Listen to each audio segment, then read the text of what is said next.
বলো নারকেল বাগান এসে তোমাদের কিরকম লাগছে? এখানেই চোখ যাচ্ছে, সেখানে শুধু সাগর আর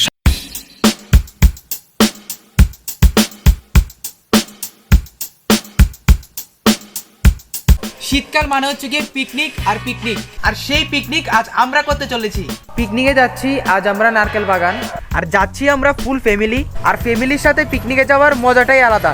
আগের ভিডিওটাতে তোমরা অনেক সাপোর্ট করেছো, এই সাপোর্ট দেখে আমি পুরো আমি লিটারালি কেঁদে দিয়েছিলাম। তার মধ্যে থেকে এক দুজন বলছে কি বাইক কিনেছি সেটা ভিডিও করতে হয়। সত্যি বলতে ব্লগিংটা আমার কাছে একটা মেমোরেবল জিনিস, লাইফের প্রত্যেকটা স্মরণীয় মুহূর্ত ক্যাপচার করে রাখতে হয়। তো এখন আমরা নারকেল বাগানের উদ্দেশ্যে রওনা দেব, তো চলো।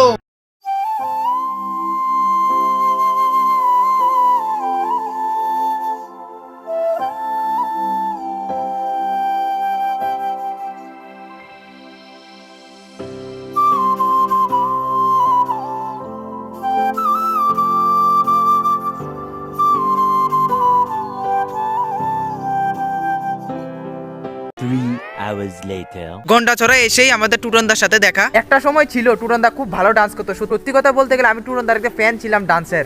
আর টুটনদা আজ আমাদের সাথে নারকেল বাগানে যাবে। এখন আমরা নারকেল বাগানের উদ্দেশ্যে রওনা দেবো। এখান থেকে আরো 20 কিলোমিটার নারকেল বাগান।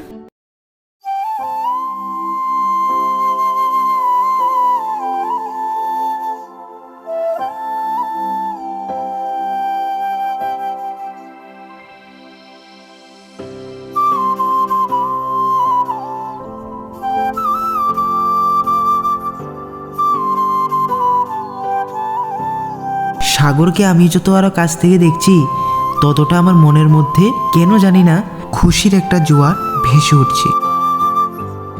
এই মাত্র এসে আমরা পৌঁছলাম নারকেল কুঞ্জে। আর নারকেল কুঞ্জে দুদিক দিয়ে আসা যায়। একটা হচ্ছে কি তীর্থমুখ দিয়ে, যেটা বুটে করে আসা হয় এইখানে। আর আমরা যেভাবে এসেছি গন্ডাছড়া দিয়ে বাইকে করে, এইভাবেও আসা হয়। সত্যি কথা বলতে বোটিংয়ে আমার অনেক ভয় করে। সত্যি কথা টাকা দিয়ে কষ্ট পেতে পারবো না। Welcome to coconut island.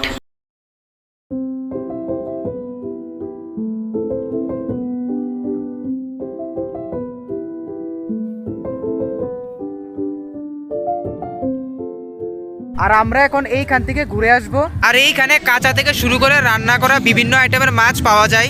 লোকেদের মুখ থেকে শোনা আগে নাকি ডুম্বুর জলাশয়ে একটা গ্রাম ছিল, তখন ডুম্বুরের বাদ দেওয়ার পর এই গ্রাম জলের নিচে তলিয়ে যায়। ওয়াও, যেখানেই চোখ যাচ্ছে সেখানে শুধু সাগর আর সাগর আর জলই জল। সাগরের ঢেউ আর সাগরই শিখিয়ে দেয় কারো চলে যাওয়াতে কেউ থেমে থাকে না। যেরকমটা সাগরের ঢেউ, ঢেউ কত আসবে কত যাবে, কিন্তু সাগর সাগর থেকে যাবে। এখন আমরা ওইখান থেকে ঘুরে আসলাম, এখন আমরা এইখানে যাব ঘোরার জন্য। বলো নারকেল বাগান এসে তোমাদের কিরকম লাগছে? খুব অসাধারণ, খুব জায়গাটা দেখতেও ভালো, একদম দেখার মতো, একদম দেখার মতো সিন। অনেক ভালো লেগেছে আমার এখানে এসে। নারকেল বাগান আসার পর আমার পুরানো স্মৃতির কথা মনে পড়েছে। আজ থেকে 35 বছর আগে আমি এই নারকেল বাগানে এসেছিলাম। আমার বড় দাদা বাবা তাদের সাথে ওখানে তারা মাছ ধরতো এবং বিক্রি করতো। বুকের মধ্যে একদম সাহস জোগানোর পর এই কথাটা বের হয়েছে।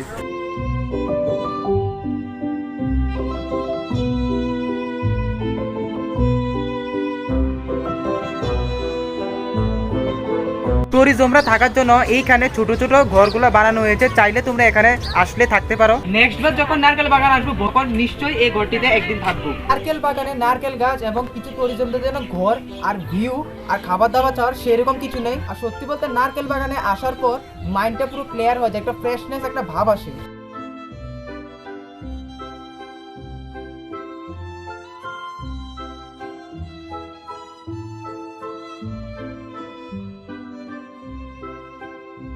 এখন আমরা বাড়ির উদ্দেশ্যে রওনা দেবো। তো আজকের ভিডিওটা এ পর্যন্তই।